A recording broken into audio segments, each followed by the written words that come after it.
Hey, welcome to the You Ask the Pros Answer podcast. Your questions answered by the pros you trust, presented by Pro Exteriors. Merry Christmas. Today is December 12th. We're just a couple of weeks away from Christmas Day. It's hard to believe.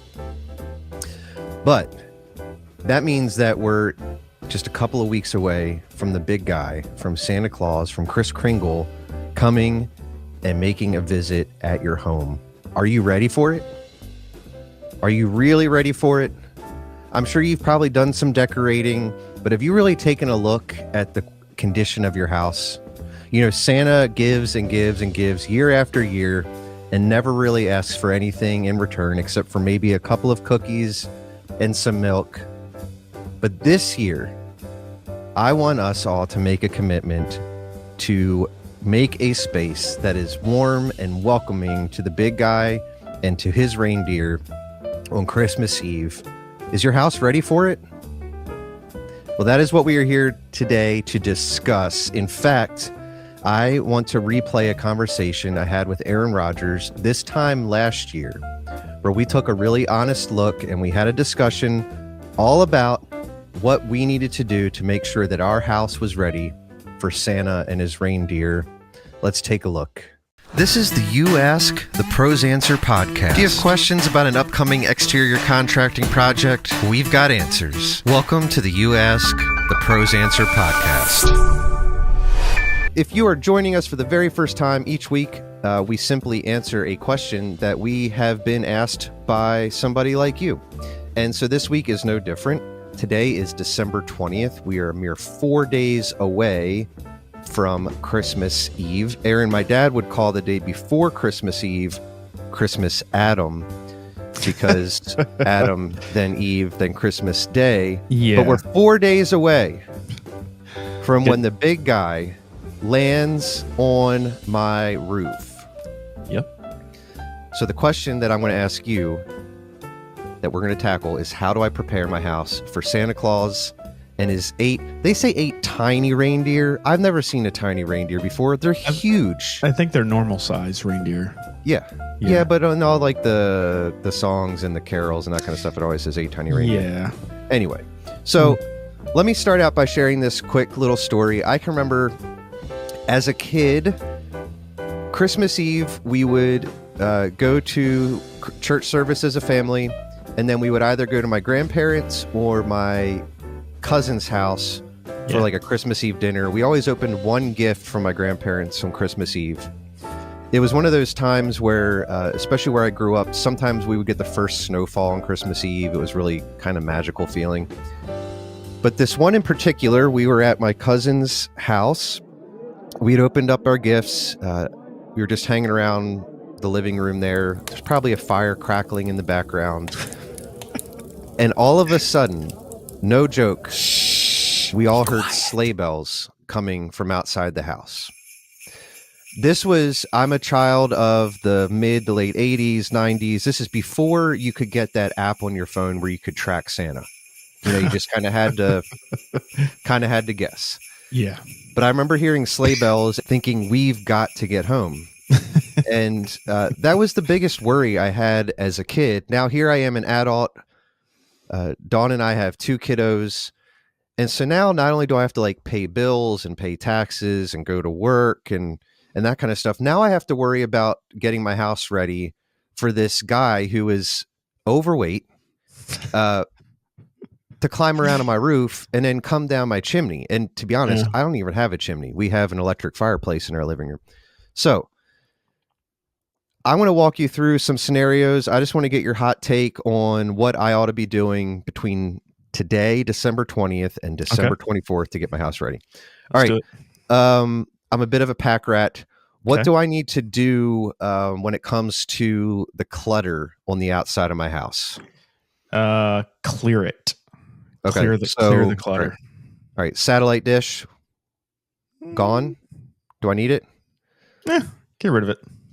I haven't had a satellite dish in 15 years. Loose shingles. They probably get them taken care of. Probably get them secured down. Yeah. All right. Now my house is is brand new. It's like 6 months old. But for our listeners that are living in a house that's a little bit older,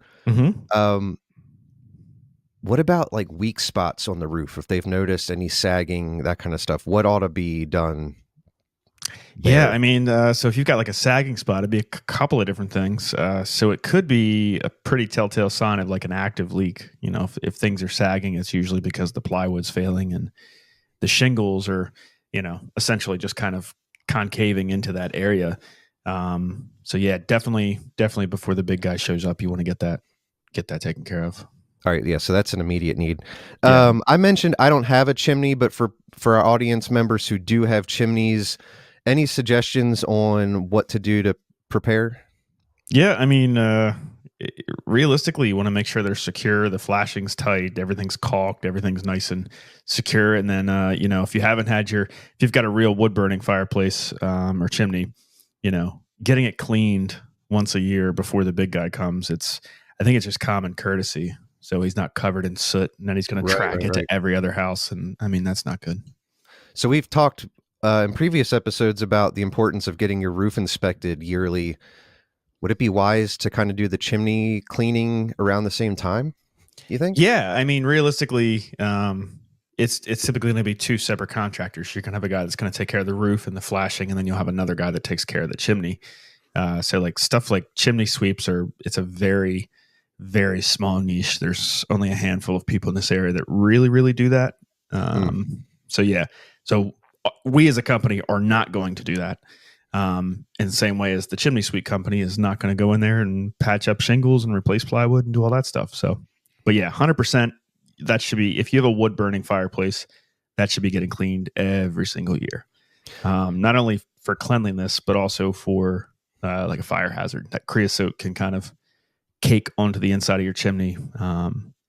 That stuff is super flammable. So, all right, for those of us without chimneys, we all have boots or pipes with boots. What do you say about kind of maintaining that? Should we be having that looked at in case Santa's got to be coming down one of those? Yeah, I mean, if you've ever seen the Santa Claus with Tim Allen, I mean, he's pretty much gonna morph or kind of mold himself into whatever he can fit in. So yeah, all those pipe boots, you want to make sure they're nice and tight. If they're older, you know, as soon as he stretches that pipe out to fit himself down in there, that dry rot's going to go. So yeah, definitely. If you've got some issues with your pipes, definitely want to get them taken care of. Any other structural things you think of that ought to be checked before we move on to I have some questions about creating a welcoming atmosphere for the big guy, but any other structural things that ought to be checked? No, not so much. I mean, the heavy hitters, you know, sagging plywood, the chimney, the pipe boots, you know, things like skylights and things like that. All those things, you know, you want to make sure they're nice and tight.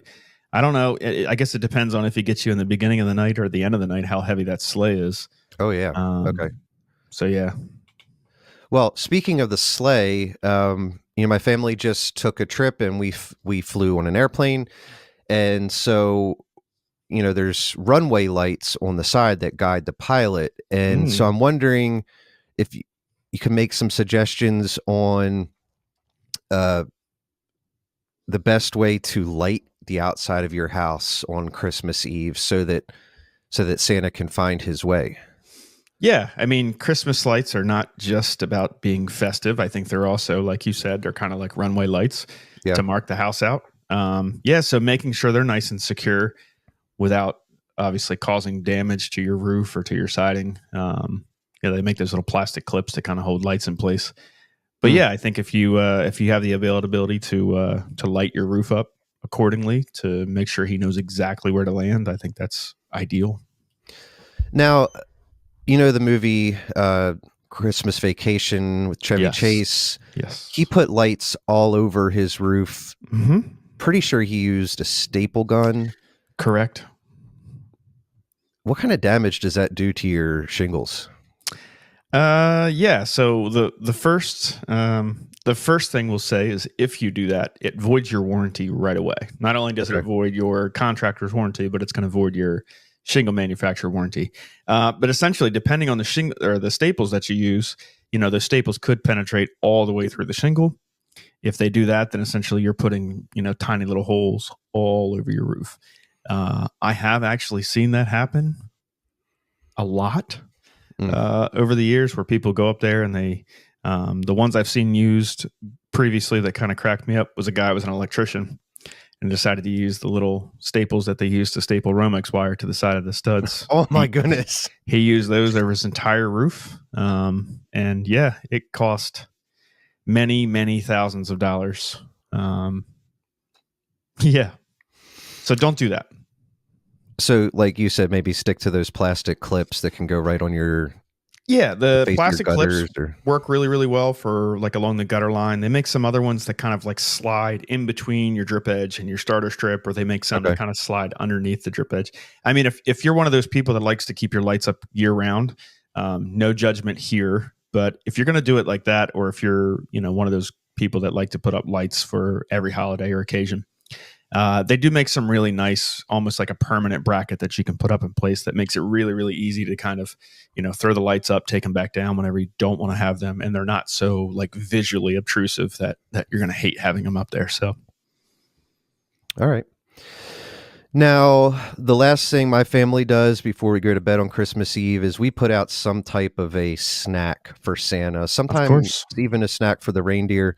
Absolutely. What is your family's treat of choice that you might recommend? It varies. There's definitely chocolate chips. Chocolate chip cookies are always kind of the big one. We've done brownies in previous years. Of course, we leave out a glass of milk. And then usually carrot sticks and celery sticks for the reindeer. So beef milk or almond milk or soy milk, oat milk. Cows for sure. Beef milk. I heard somebody call it beef milk. I don't. Yeah, I was just gonna say that's an odd choice of beef milk. Beef milk. Okay.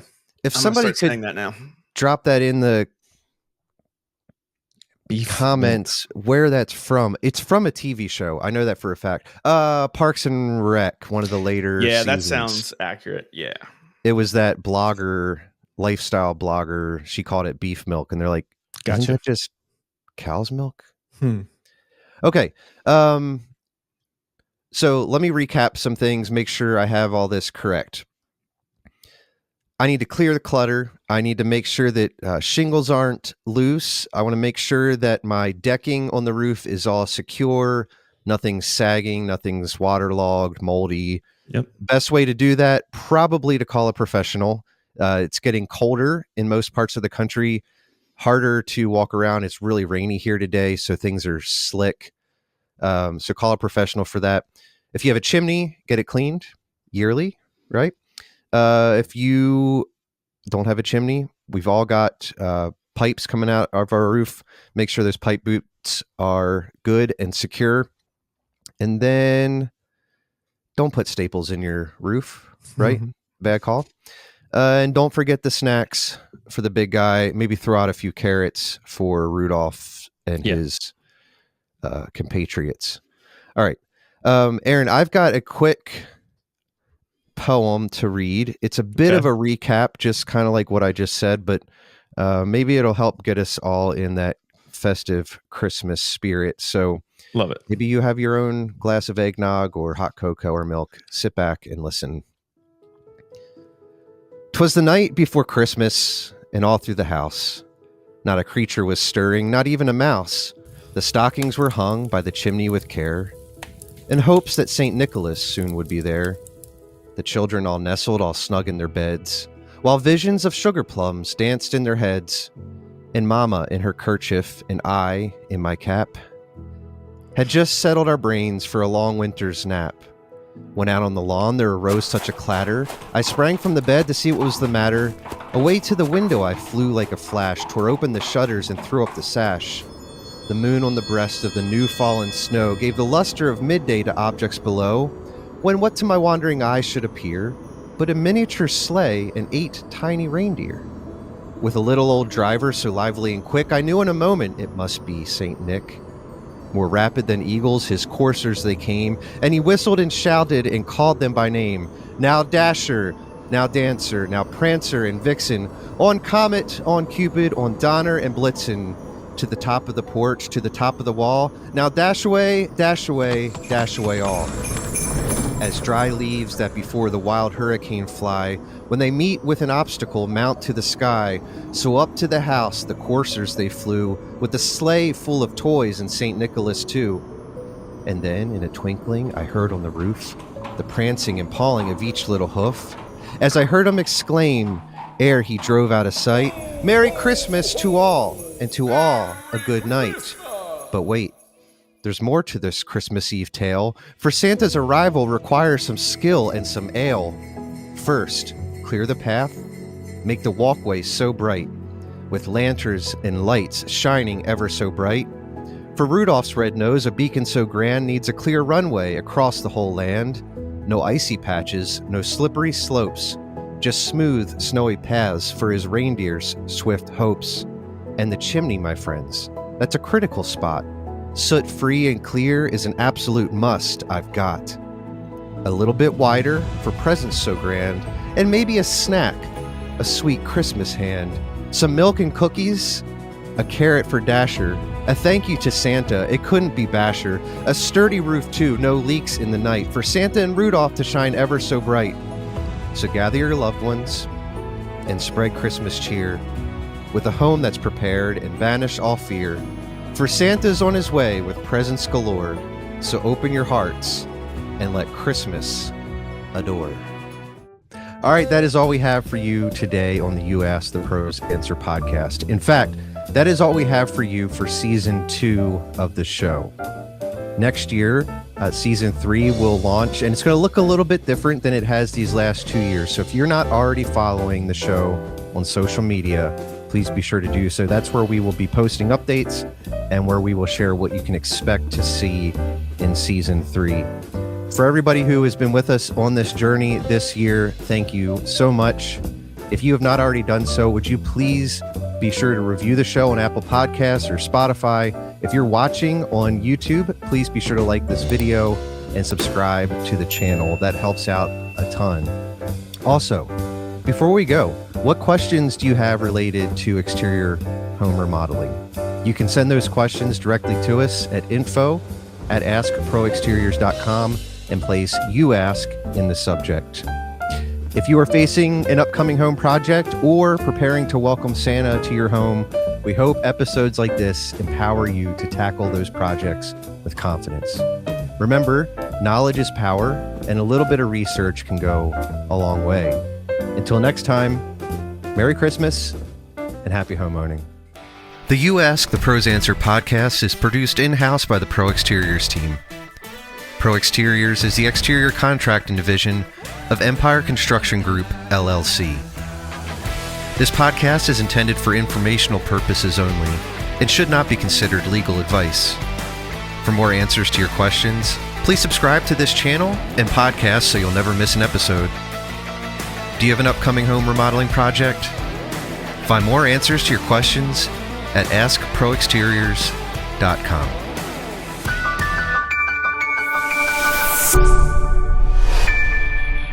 Hey, thanks for watching this video. Would you please help us out by hitting that subscribe button? That would be awesome. Also, if you never want to miss another one of our uploads, please be sure to hit that notification bell. All right, thanks. See ya.